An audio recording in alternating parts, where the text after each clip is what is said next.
شہادت ایک حق کی گواہی۔ اللہ نے انسانوں کو اس دنیا میں امتحان کے لیے بھیجا، اور پھر اللہ نے اپنے اوپر یہ چیز لازم کر لی کہ میں انسان کے سامنے سیدھا راستہ بالکل واضح کر کے دکھا دوں گا، اور انسان کو پورا اختیار رہے گا کہ وہ چاہے تو اللہ کے راستے پر چلے یا اس کے خلاف چلے۔ یہی اللہ کی طرف سے انسان کو اختیار دیا گیا ہے تاکہ اس کا امتحان ہو سکے۔ انسانوں کو زندگی گزارنے کا سیدھا راستہ دکھانے کے لیے اللہ نے پیغمبر علیہ السلام کو دنیا میں بھیجا تاکہ وہ انسانوں تک اللہ کا پیغام پہنچا دے، اور پیغمبروں کے بعد اللہ نے یہ ذمہ داری ان لوگوں پر ڈالی جو پیغمبروں کی تعلیمات پر ایمان لائے، اور اللہ حساب کتاب کے دن ان سب سے پوچھ گچھ کرے گا جن پر اللہ نے انسانوں کو سیدھا راستہ دکھانے کی ذمہ داری ڈالی۔ قرآن سورہ حج میں اللہ نے اسی ذمہ داری کا ذکر کیا۔ قائم ہو جاؤ اپنے باپ ابراہیم کی ملت پر۔ اللہ نے پہلے بھی تمہارا نام مسلم رکھا تھا، اور اس قرآن میں بھی تمہارا یہی نام ہے، تاکہ رسول تم پر گواہ ہو اور تم لوگوں پر گواہ۔ یعنی حق پہنچانے میں رسول ان لوگوں پر گواہ کی حیثیت سے کھڑے ہوں گے جن تک انہوں نے پیغام پہنچا دیا تھا، اور ان پر ایمان لانے والے لوگ باقی انسانوں پر گواہ کی حیثیت سے کھڑے ہوں گے کہ انہوں نے اپنی ذمہ داری کہاں تک ادا کی۔ آخرت میں اللہ تمام پیغمبر علیہ السلام اور ان پر ایمان لانے والے کو سبھی انسانوں پر گواہ کی حیثیت سے کھڑا کرے گا کہ انہوں نے لوگوں تک حق پہنچانے کی ذمہ داری کہاں تک ادا کی۔ اور اس گواہی کی اہمیت کا اندازہ آپ اس بات سے کیجئے کہ سارے انسانوں کے لیے اللہ نے پوچھ گچھ، انعام اور سزا کا جو قانون بیان کیا ہے، اس کی ساری بنیاد اسی گواہی پر ہے، کیونکہ اللہ کسی ایسے انسان کو سزا نہیں دے گا جس تک حق پہنچا ہی نہ ہو، اور نہ ہی اللہ لوگوں کو ایسی بات پر پکڑے گا جس کا انہیں علم ہی نہ ہو، کیونکہ اللہ بہت حکمت والا، رحمت والا اور انصاف والا ہے۔ یہ شہادت اور گواہی جو اللہ نے اپنے پیغمبر کے ذریعے دلوائی، اس کا قرآن میں یہی مقصد بتایا گیا ہے کہ لوگوں کو خدا سے یہ کہنے کا موقع نہ ملے کہ ہم بے خبر تھے اور آپ ہمیں اس بات پر پکڑتے ہیں جس کے بارے میں ہم کو خبردار نہیں کیا گیا تھا۔ اللہ قرآن میں فرماتا ہے، یہ سارے رسول خوشخبری دینے والے اور ڈرانے والے بنا کر بھیجے گئے تھے تاکہ ان کو نبی بنا کر بھیجے جانے کے بعد لوگوں کے پاس اپنے بے قصور ہونے کی اللہ کے مقابلے میں کوئی حجت، ٹھوس دلیل نہ رہے، اور اللہ ہر حال میں غالب رہنے والا اور حکمت والا اور گہری سمجھ والا ہے۔ اس طرح اللہ نے لوگوں کا یہ الزام کہ ہم تک حق نہیں پہنچا تھا اور نہ ہی ہمیں سیدھا راستہ پتہ تھا، ختم کرنے کے لیے یہ ذمہ داری پیغمبروں پر ڈال دی۔ اگر پیغمبروں نے لوگوں تک حق پہنچانے کی ذمہ داری ادا کر دی تو لوگ جواب دہ ہوں گے کہ انہوں نے اس حق کو قبول کیوں نہیں کیا۔ اگر پیغمبر سے لوگوں تک حق پہنچانے میں کوتاہی ہوئی تو ان کی پکڑ ہوگی، اور یہی پیغمبروں کا امتحان ہوا کرتا ہے۔ دنیا میں اللہ نے تمام پیغمبروں کے بعد اپنی طرف سے آخری پیغمبر حضرت محمد صلی اللہ علیہ وسلم کو سبھی انسانوں تک حق پہنچانے کے لیے دنیا میں بھیجا تاکہ وہ سب انسانوں پر گواہ کی حیثیت سے کھڑے ہوں۔ حضرت محمد صلی اللہ علیہ وسلم کی حق پہنچانے کی گواہی۔ بندوں تک حق پہنچا دینے کی گواہی کو قرآن صاف صاف یہ بیان کرتا ہے، جس دن ہم ہر امت سمودائے میں انہی کے اندر سے ایک گواہ اٹھا کھڑا کریں گے جو ان پر گواہی دے گا، اور اے محمد صلی اللہ علیہ وسلم تمہیں ان لوگوں پر گواہی کی حیثیت سے لائیں گے۔ اے نبی، ہم نے تمہیں بھیجا ہے گواہ بنا کر، خوشخبری دینے والا اور ڈرانے والا بنا کر۔ آئیے سمجھتے ہیں کہ نبی صلی اللہ علیہ وسلم کو گواہ بنانے کا کیا مطلب ہے۔ نبی صلی اللہ علیہ وسلم کو گواہ بنانے کا مطلب اپنے اندر بڑے بڑے معنی رکھتا ہے، جس میں 3 طرح کی گواہیاں شامل ہیں۔ ایک زبان کی گواہی، جب زبان سے دی جانے والی گواہی یعنی کہ اللہ کے دین کی بنیاد جن سچائی اور اصولوں پر ہے، نبی ان کی سچائی کا گواہ بن کر کھڑا ہو اور دنیا سے صاف صاف کہہ دے کہ وہ حق ہے اور اس کے خلاف جو کچھ ہے باطل ہے۔ خدا کی ہستی اور اس کی توحید، فرشتوں کو وجود، وحی کا اترنا، موت کے بعد زندگی کا ہونا اور جنت جہنم کا ظاہر ہونا، چاہے دنیا کو کیسا ہی عجیب معلوم ہو اور دنیا ان باتوں کے پیش کرنے والے کا مذاق اڑائے یا اسے دیوانہ کہے، مگر نبی کسی کی پرواہ کیے بنا اٹھے اور حق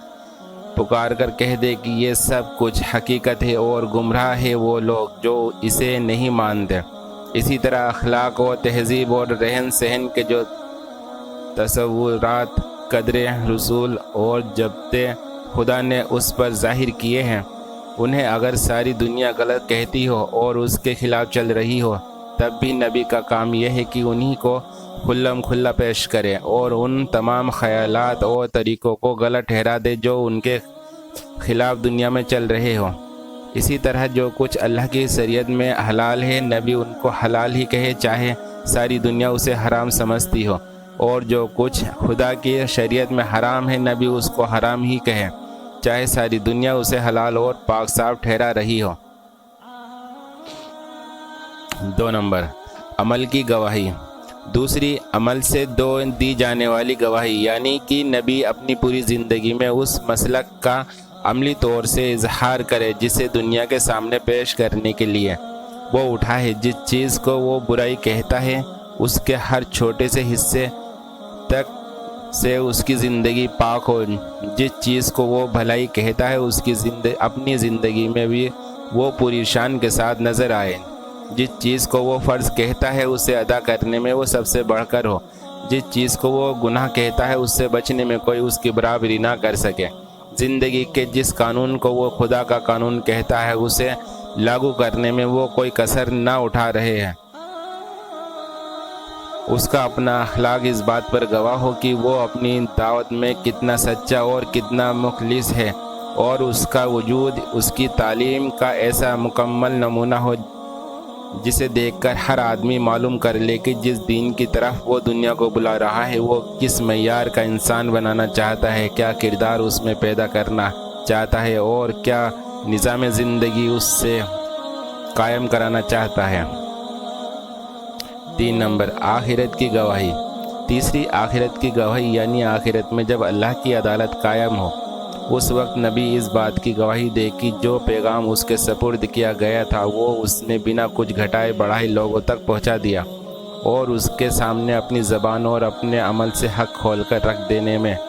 اس نے کوئی کوتاہی نہیں کی۔ اسی گواہی پر یہ فیصلہ کیا جائے گا کہ ماننے والے کس انعام کے اور نہ ماننے والے کس سزا کے حقدار ہیں۔ اس سے اندازہ کیا جا سکتا ہے کہ نبی صلی اللہ علیہ وسلم کو گواہی کے مقام پر کھڑا کر کے اللہ نے کتنی بڑی ذمہ داری آپ صلی اللہ علیہ وسلم پر ڈالی تھی، اور وہ کیسی عظیم شخصیت ہونی چاہیے جو اس بلند مقام پر کھڑی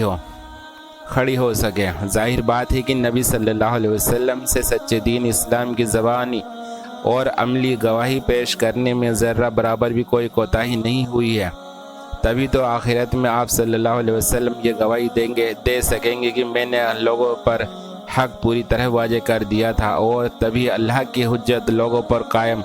ہوگی۔ ورنہ اگر اللہ کی پناہ آپ صلی اللہ علیہ وسلم ہی سے یہاں گواہی ادا کرنے میں کوئی کسر رہ گئی ہو تو نہ آپ آخرت میں ان پر گواہ ہو سکتے ہیں اور نہ حق کا انکار کرنے والوں کے خلاف مقدمہ ثابت ہو سکتا ہے۔ حضرت محمد صلی اللہ علیہ وسلم نے جب لوگوں تک حق پہنچا دیا تو اس پر سبھی لوگوں کی گواہی لی۔ حضرت محمد صلی اللہ علیہ وسلم نے اپنے آخری حج کے خطبے میں لوگوں سے کہا، لوگوں تم سے میرے بارے میں خدا کے یہاں سوال کیا جائے گا، بتاؤ تم کیا جواب دو گے؟ لوگوں نے جواب دیا کہ ہم اس بات کی شہادت دیں گے کہ آپ صلی اللہ علیہ وسلم نے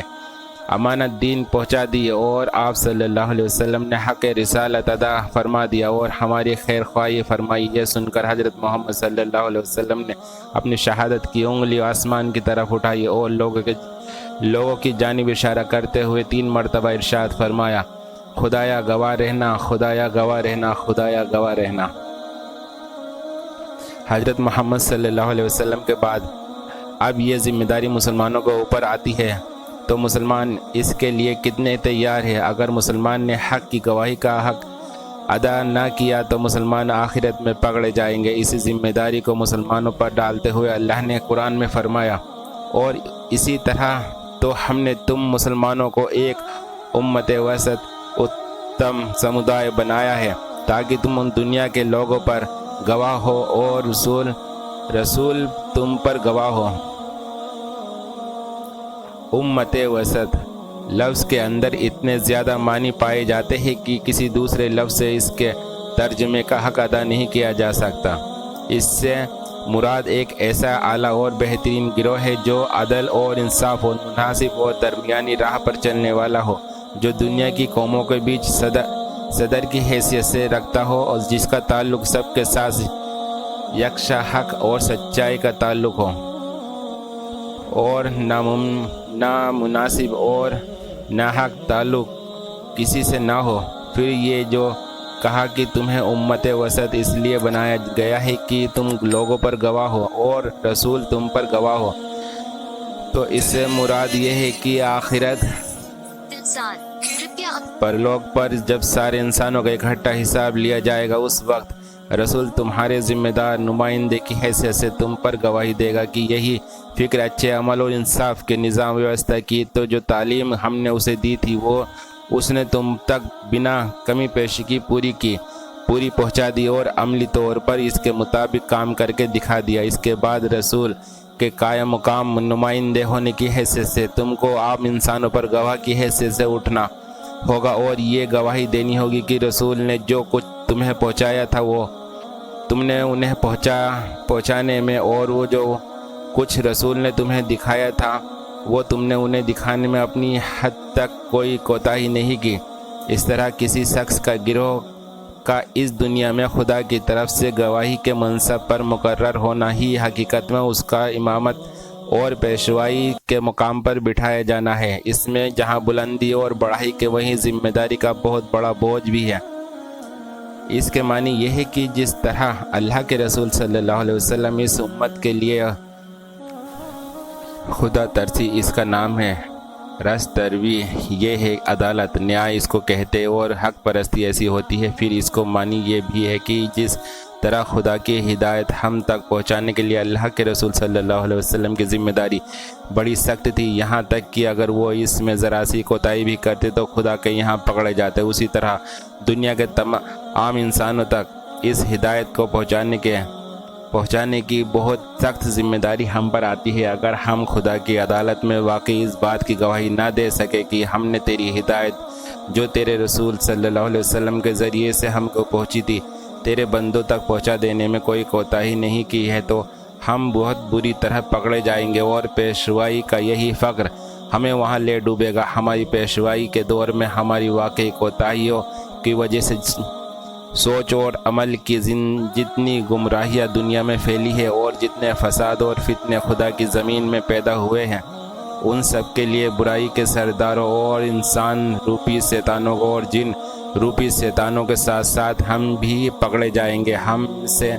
پوچھا جائے گا کہ جب دنیا میں برائی اور ظلم اور گمراہی کا یہ طوفان برپا تھا تو تم کہاں مر گئے تھے؟ مسلمانوں کی یہ ذمہ داری ہے کہ وہ دنیا کے سب انسانوں تک حق پہنچا دے، یعنی زندگی گزارنے کا صحیح طریقہ جس کا نام اسلام ہے، اور اس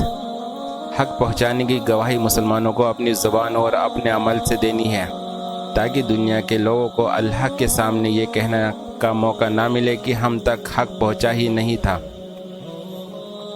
اگر مسلمانوں نے لوگوں تک حق پہنچا دیا تو آخرت میں لوگوں سے پوچھ گچھ ہوگی کہ آپ نے اس حق کا کیا جواب دیا۔ اگر مسلمان نے لوگوں کا حق پہنچانے میں کوتاہی کی تو مسلمان پکڑے جائیں گے۔ یہ شہادت گاہ الفت میں قدم رکھنا لوگ آسان سمجھتے ہیں مسلمان ہونا۔ اللہ ہمیں لوگوں تک حق کھول کر واضح کرنے والا بنائے تاکہ ہم حساب کتاب کے دن اپنی ذمہ داری سے بری ہو سکیں۔